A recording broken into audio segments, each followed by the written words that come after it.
Mes chers nouveaux abonnés, mes chers abonnés, mesdames, messieurs, chers membres de la diaspora, je vous informe que l'enjeu de cette vidéo d'intérêt général est de clarifier la problématique hypothèse de scénario France-Afrique de type Oligui Nguema du Gabon.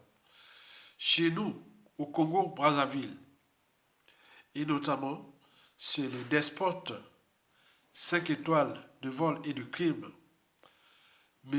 Denis Sassou Nguesso au crépuscule. En fait, aux yeux de ses maîtres France-Afrique, le despote Denis Sassou Nguesso est désormais périmé et avarié. Au regard d'un côté, les contentieux historiques non traités du sanglant coup d'État du 5 octobre au 15 octobre 1997, dont les conséquences sont d'actualité, puisque dans la représentation, dans la perception et même dans l'imaginaire des Congolais, je dirais dans la mémoire ou dans la conscience des Congolais, ce fut comme une malchance pour nous, peuple congolais et notre pays, de rencontrer les despotes Denis Sassou Nguesso et la France-Afrique. Parce que, depuis, nous vivons l'enfer sur terre. C'est comme si la France-Afrique et Denis Sassou Nguesso avaient trouvé chez nous au Congo-Brazzaville leur terre promise, anti-État, anti-citoyenneté, antidémocratique, antisocial, criminel, génocidaire, etc., etc. Ça est dans la conscience, c'est comme une malchance. J'ai observé des intellectuels, des citoyens, du commun des mortels et partout tout le monde se dit mais quelle malchance d'avoir rencontré Sassou Nguesso sur la France-Afrique. Donc il y a là une énergie potentielle qui est là. Bon, bien entendu que ce n'est pas que la France-Afrique qui en est responsable, mais surtout c'est Sassou. Donc il est là. Mais ces maîtres, je vois que c'est grave. Il y a une énergie potentielle anti-France-Afrique, pas anti-français. Parce que eux, ils mélangent tout. Dès qu'on dit anti-France-Afrique, ils ramènent ça anti-français. Vous imaginez les amalgames de la France-Afrique. De l'autre côté, le contexte anti-France-Afrique à l'échelle continentale, et notamment en Afrique francophone, qui vit l'enfer existentiel à cause de la diplomatie néocoloniale française de la Ve République. Vous savez que la France-Afrique nous apporte, nous, Africains, qui est des soucis, les malheurs, les tragédies, des drames, qui est des problèmes. Mais elle-même cherche aussi des solutions. Comme les problèmes qu'elle apporte sont mauvaises, les solutions certainement vont être aussi mauvaises. Comme disait Albert Einstein, on ne résout pas un problème avec les gens qui les ont créés. Donc la France-Afrique crée des problèmes et après cherche des solutions. Et nous avions par exemple pu voir, depuis 2021, lors de l'assassinat de Idriss Déby du Tchad, qui cherchait déjà à s'affranchir de la France-Afrique, mais ne savait pas que la France-Afrique, c'est comme de la mafia. Vous trouverez tout dans la mafia, sauf la sortie. Et les résultats sont là. Il fut assassiné et remplacé par son fils Idriss Kaka. Vous savez que sous Macron, celui-ci expérimente la nouvelle doctrine France-Afrique de coup d'État préventif. On l'a vu aussi au Gabon en 2021, en août, fin août 2021, 23. Donc, a commencé déjà au Tchad en 2021, puis au Gabon en 2023. Et vous avez par exemple pu voir en 2023 aussi, bon, beaucoup de médias français lançaient des fatwas déjà contre Denis Sassou Nguesso, Paul Biya et autres. Donc c'est la doctrine des coups d'État préventifs. Mais au regard du résultat de ces coups d'État préventifs au Tchad et au Gabon, on s'est dit qu'il y a là un fiasco. Parce que le fiasco pour la population et aussi pour la politique. Donc tout ce qui est des règles constitutionnelles, ça n'existe plus. L'expression de la volonté générale, le pouvoir du peuple, tout ça n'existe plus.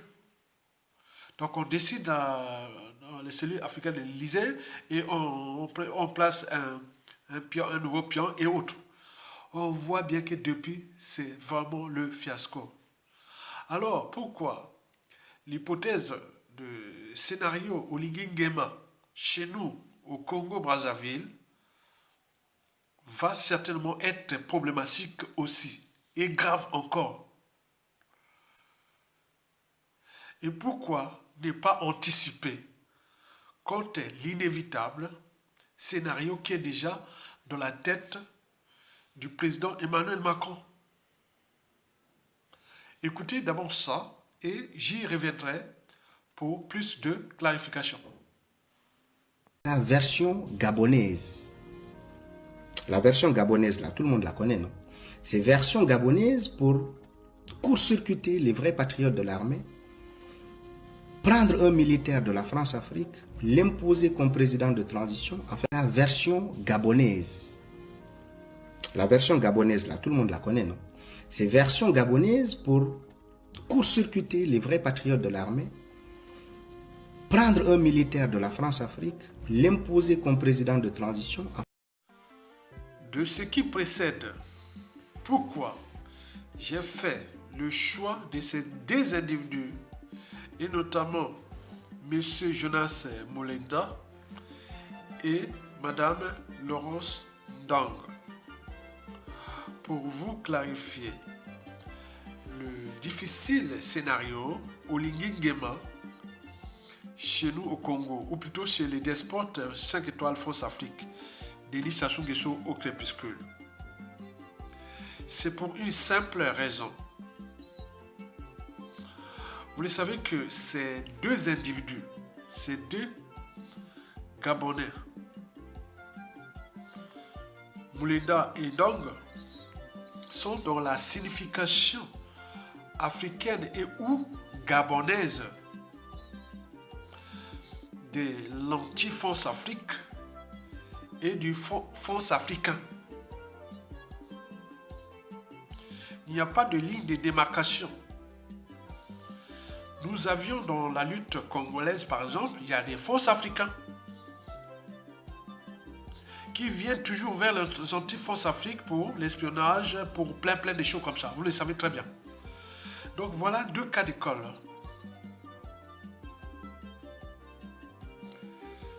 Jonas Molenda est l'incarnation de l'anti-France-Afrique. Différente du sentiment anti-français, certainement pas. Il n'est pas contre la France. Il est contre la diplomatie française en Afrique, et notamment dans son pays. À travers les 11 accords signés par nos anciens dans les années 58, 60, 58, 59, au moment de l'AEF, l'Afrique équatoriale française, dont la capitale était chez nous à Brazzaville. Et ça regroupait le Gabon, le Tchad, le Centrafrique, le Cameroun. Vous le savez très bien, cette histoire des 11 accords. Jonas Moulenda est l'incarnation de l'anti-France-Afrique. C'est donc un patriote gabonais. Vous savez que Oligui Nguema, c'est lui qui est un France-africain, on le sait. C'est à partir de Jonas Moulenda que d'un point de vue géopolitique, j'ai su dès les premières heures que le coup d'État d'Oligui Nguema, c'était un coup d'État France-Afrique. Et celui-ci confond vitesse et précipitation. Et il a essayé un peu de dézinguer les réseaux Ali Bongo, très bien, mais on voit que c'est du spectacle. Et d'ailleurs, sa transition est en train de prendre de l'eau, puisqu'il y a des gens qui sont en train de dézinguer ça de l'intérieur, parce qu'on sait qu'on n'est pas encore sorti de la France-Afrique.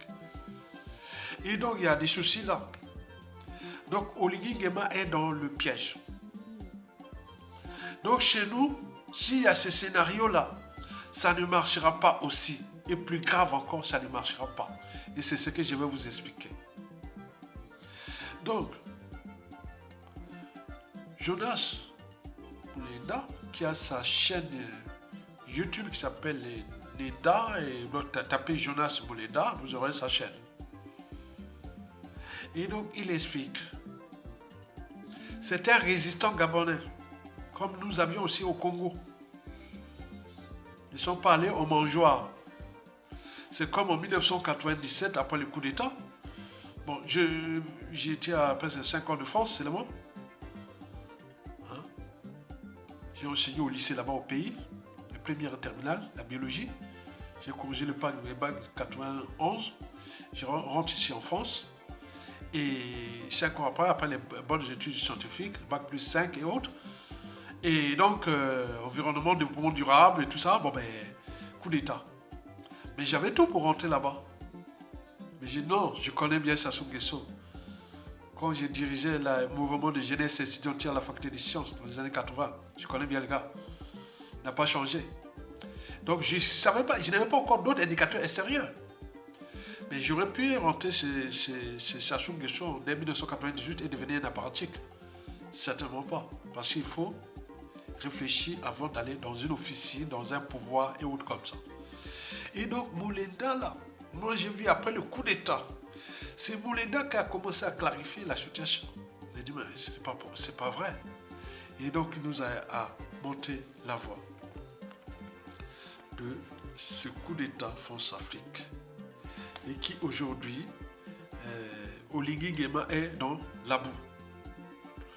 Il reste combien, 1 an et demi pour qu'il organise peut-être la tricherie et autres. Donc ce qui va arriver, bon, donc il y a des officiers, il y a beaucoup de gens qui tirent le ficelle derrière pour le faire tomber au moment venu. Donc vous voyez ça, donc c'est pas possible. Quant à Laurence Dong, c'est aussi pour moi un indicateur France-Afrique. Donc les deux individus-là représentent pour moi à l'échelle sous-régionale deux indicateurs, France-Afrique et anti-France-Afrique. Donc une France africaine comme les Laurence Dong. Et donc nous avions vu tout ce qui se passe, bon, tous ces gens-là qui sont toujours à l'affût des postes, des fonctions, des privilèges, de tout ça qui sont là, voilà. Donc là c'est la signification de ça. Donc nous avions aussi dans la lutte, nous avions ces gens, des individus qui sont là. Donc il faut analyser, vous devez suivre la presse Sassou Nguesso en prenant déjà ces deux cas d'école. Oligui Nguema qui est président de transition et Jonas Moulenda qui est là vraiment un anti-France Afrique et qui veut vraiment pour la souveraineté de son peuple. Et Laurence donc qui est une force africaine qui est rentrée là. Et nous avions comme ici dans la diaspora, il y en a plein, même au pays. Et donc il faut en tenir compte de ces indicateurs pour mener une lutte durable. Donc en citant ces deux individus, d'un point de vue géopolitique, nous vous invitons quelque part à prendre conscience du danger qui nous entoure. dans la résistance contre Sassou Nguesso, l'homme de la France-Afrique, la pièce maîtresse de la France-Afrique. Vous imaginez? Donc ce sang-là, il faut comprendre ça pour voir un peu comment ça... Voilà. On sait bien que les coups d'État préventifs France-Afrique de Macron ont été des échecs, des fiascos au Tchad et au Gabon. Mais combien de fois chez nous? Explication. Vous le saviez que nous ne pouvons pas empêcher le scénario France-Afrique chez nous. Si Macron veut faire son coup au Congo, il peut le faire. Il va le faire. Il n'y a pas de souci. On ne pourra pas empêcher ça.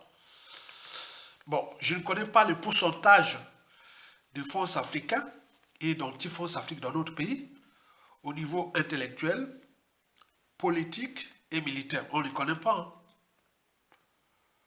On ne connaît pas le pourcentage des anti-fonds africains et des fonds africains dans notre pays, dans diverses catégories socio-professionnelles, du commun des mortels au haut cadre, civil et ou militaire, et intellectuel, on ne connaît pas. On n'a pas, voilà. Mais ce qui est sûr, c'est qu'il y a une énergie potentielle contre Sassou Nguesso, l'homme de la France-Afrique. Mais par translation, peut-être la France-Afrique. Ça, je n'ai pas d'éléments pouvant quantifier qu'au Congo, il y a une dynamique anti-France-Afrique. Et où France-Afrique? Je n'ai pas d'indicateur. Deuxièmement, avant le coup d'État d'Oligui Nguema, coup d'État France-Afrique, vous avez vu, avant, 2-3 semaines avant, puis après le coup d'État du 30 août 2023, vous avez vu les rumeurs lancer des rumeurs. Les rumeurs de coup d'État contre Sassou Nguesso. À quoi servent des rumeurs? Ils cherchent à recueillir des opinions et faire des projections. Mais qui avait lancé cette rumeur-là? Au moment où il y avait le coup d'État aussi de Oligui Nguema. Certainement, ça doit être peut-être la France-Afrique, peut-être le régime, peut-être, voilà. C'est que là, soit Sassou Nguesso, le clan, et ou la France-Afrique. Donc, ils ont certainement eu ce qu'ils voulaient. Et c'est pour cela que depuis août, il y a calme plat. Peut-être les projections sont mauvaises. Ou les résultats sont mauvais pour eux. Donc, ils ont préféré rester là sur... Voilà. C'était peut-être pour dire, bon, on dégage Sassou Nguesso, on fait comme Ali Bongo, on a fait Ali Bongo, et comme, voilà, donc des choses comme ça. Là, depuis, est-ce que vous avez encore entendu parler de ça? Rien. Mais ce qui est sûr, c'est que le scénario France-Afrique de type Oligui Nguema, chez nous au Congo, ne marchera pas. Ne marchera pas. C'est-à-dire, la France-Afrique ne pourra pas en bénéficier, ni les clans et autres, rien. Ça ne marchera pas. Parce que le mal au Congo est profond entre nous et Sassou Nguesso et la France-Afrique. Au regard de ces dernières années-là, de ces 26 dernières années, c'est-à-dire depuis le coup d'État le plus sanglant d'Afrique. 30 000 morts, suivi des opérations Mouébara. 400 000 morts. Et les assassinats des officiers autres qui l'ont aidé. Et beaucoup de choses qu'on appelle le dérèglement politique et militaire dans le Nord et dans la Kivette, dont le ministre André Okobi-Salza coupé en prison, Jean-Marie Michel Coco en prison, qu'on le cherche à l'assassiner, et beaucoup de choses. Nous avions les histoires des tribus, et des familles et tout compagnie, et donc on s'est dit que bon, là, c'est quand même la coupe est pleine, quoi. Vous imaginez, il y a la volonté générale des victimes de la France-Afrique qui dit la priorité que la France-Afrique soit dégage, qu'il soit au moins humilié, qui paie la rançon de la gloire gravement, et ou de ses crimes, c'est-à-dire la justice quelle qu'elle soit. Et à ce moment-là, nous pourrons baisser cette énergie potentielle des défis permanents qui est en téléchargement. Sassou a pu faire ça, pourquoi pas moi, pourquoi pas, voilà. Le défi avec la France, comme le Rwanda et autres, parce que ce qui s'est passé au Congo là, nous sommes le deuxième après le Rwanda. On est bien d'accord? Donc, le Congo-Brazzaville, dans la volonté du peuple, est que Sassou, la France retire son sous-préfet, qui nous laisse tranquilles, se débrouiller nous-mêmes. Mais à défaut, sinon on les récupère, on ne sait pas ce qui va se passer. Quatrièmement, ce sont des contentieux historiques dans le Sud. Qui cherche un pion du Sud ou dans l'air scénario qui va dire, bon, mais 97 à nos jours, qu'on a massacré le Sud, le ciel n'est jamais tombé, et vous êtes comme que, voilà, non, certainement pas. Qui du Sud va trahir toute cette volonté générale? Non.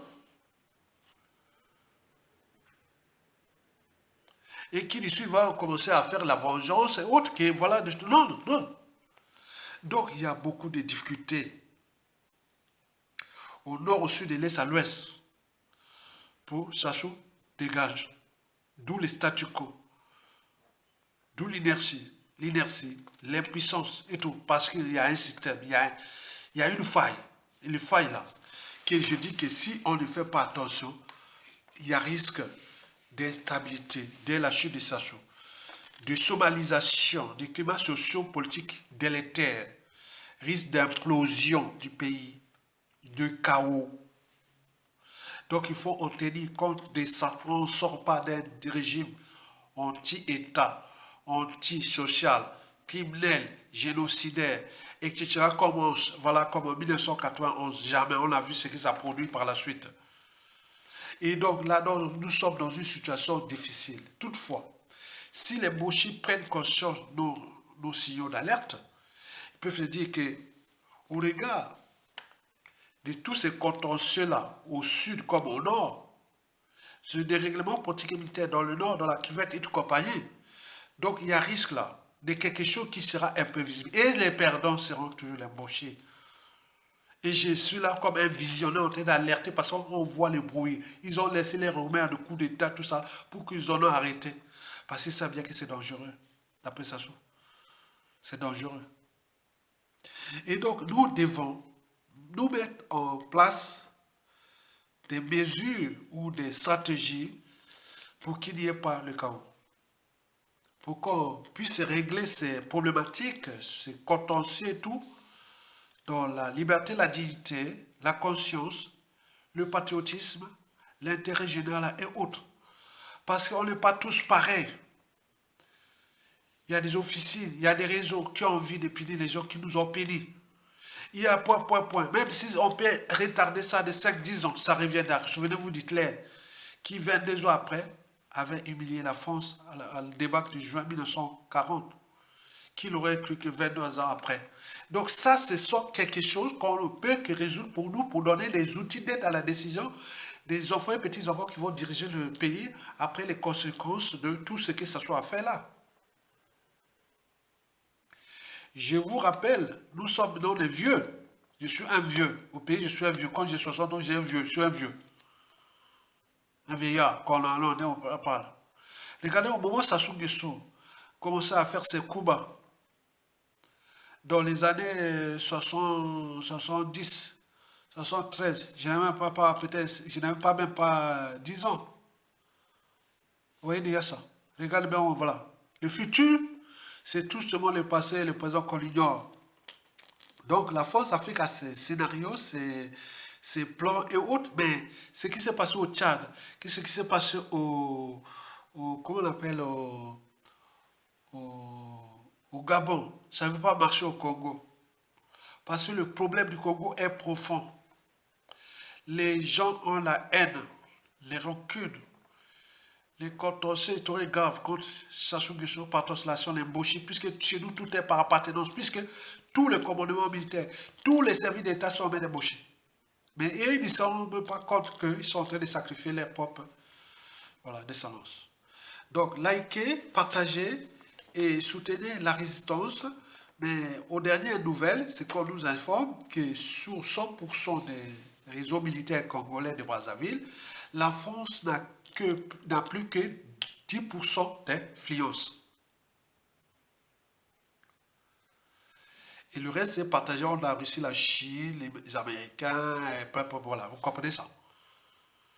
Donc, vous voyez la situation déjà militaire qui risque d'arriver à tout instant.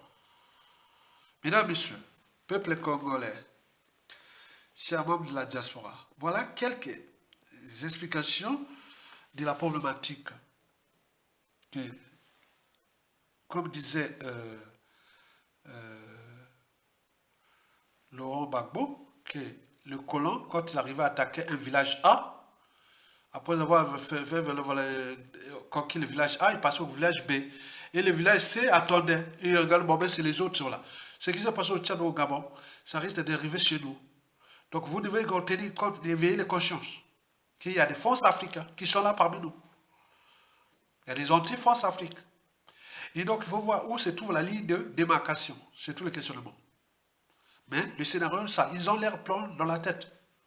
Mais ce que je vous rappelle, que ça ne va pas marcher. Si on ne laisse pas nous régler nos problèmes, que ça se soit arrêté et humilié copieusement, même jugé, pour atténuer toute cette énergie potentielle de haine, de recours, de contentieux historique, des défis permanents et tout ce qui va arriver après.